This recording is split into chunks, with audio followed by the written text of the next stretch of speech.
Hi, it's Erin. For today's daily tip, I wanted to just kind of give you a breakdown of what a schedule could look like as you're working with the students, right? And so, whoever created this COVID-19 daily schedule, love it. I don't know who it is. I wish I could give you credit. So, if it was you, thank you. So just like sending schedules out to kids, just like in our classrooms, we know that we need some flexibility, but I think for some parents it would be helpful to give kind of a block of how much time you would estimate this would take. Now, again, you know your audience better than I do. You know your families better than I do. So if that would be overwhelming to them, then of course you can just forget that piece. So what I've done is I've included a sample lesson plan, a sample daily lesson. And I'm following this daily schedule here. So the beginning, right? The kiddos are waking up, and what I've got here is a morning walk. Okay, let's look for spiders.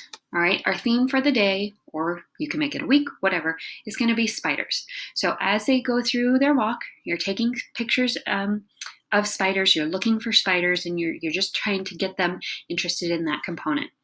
Then, just like we do in the classroom, I broke down our academic time from 10 to 11. So think of it as ELA, right? You know how many activities, how much your whole group lesson versus your centers versus your small group instruction, what that needs to look like. So I integrated some technology pieces. So I guesstimated about 15 minutes. So from 10 to 10:15, I'd have the kiddos work on a KWL chart on Padlet, and I would include this link. So when I push this out to parents, this link is there so that the kids can actively get to it without having to go to anything else. And then there are the directions. Here's an article from News ELA, which News ELA, they log in, you assign it. It's free for educators at this moment, right? So I've just copied the link to the article, and then you can have the kiddos change the Lexile level. Then I found another couple of articles in Nat Geo Kids. I gave the page with all of the articles, and I asked them to choose a spider article to read. And I believe that there were 2 or 3 spider articles that they could read. And then I asked them to go back to wrap up this particular academic time and finish the KWL chart. So all within here, we've got 2 articles and a Padlet.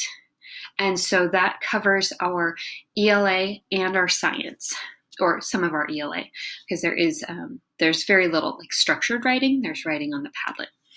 So then pulling in creative time is also integrated into the spiders. So they have a choice. They can draw and color spiders through the different stages of the experiment that they read from News ELA.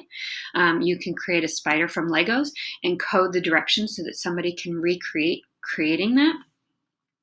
And then building a spider from materials around the house, something very STEM related. Okay, and so then if we go back, after that creative time, we have lunch and chore time and quiet time. All of that is at home, parents' guidance, that sort of thing. Then we have another set of academic time. And so what I did was I integrated the quiet time with the academic time. So that's from 1 to 2:30. And I asked from 1 to 1:30 for the parents to read that aloud. I chose Charlotte's Web because it is spider, there's a spider, right? Charlotte is a spider. So having the parents involved in that, and then giving the students 30 minutes to read silently to themselves, and then another 30 minutes to continue any sort of choice activity, continuing to reading puzzles, that sort of thing. And then for that second academic time, we have a couple of 45-minute chunks that integrate math. So addition and subtraction, symmetry, all of those things you can customize to go with the standard. So I just kind of chose addition and subtraction and symmetry, knowing that those were, if I was looking at a second grade student, those are review first grade standards. So if you have any questions, please feel free to reach out. Hopefully you find this sample helpful. Thank you. Be healthy.